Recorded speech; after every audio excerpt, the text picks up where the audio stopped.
Pennsylvania Senator Dave McCormick is also one of the senators leading that legislative effort to push for greater transparency from China on the world stage. Erie News Now Washington, D.C. correspondent Brendan Scanlon explains what this means for American workers and the global economy.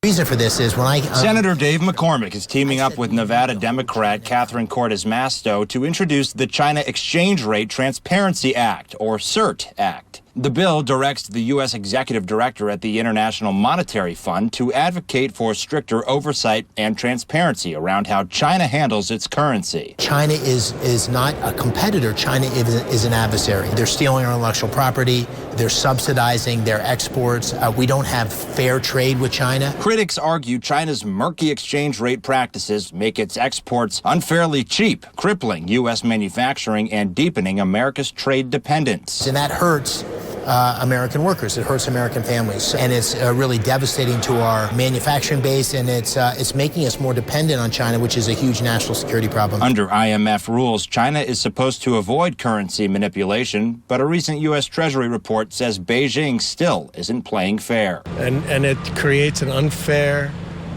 exchange rate. The CERT Act mirrors a House bill already introduced by Pennsylvania Congressman Dan Muser. It should have been done a long time ago. We need our Secretary of Treasury to do something about it, to weigh in with the IMF. If passed, the law would pressure the IMF to increase scrutiny and hold China to its global economic commitments. The push for accountability is part of a broader strategy to curb China's growing influence and protect American economic strength. One of many ways that we need to change the game with China and hold them accountable and really get the upper hand in terms of the race for leadership in the world. America is uniquely positioned to do that. Reporting in Washington, Brendan Scanlon, Erie News Now.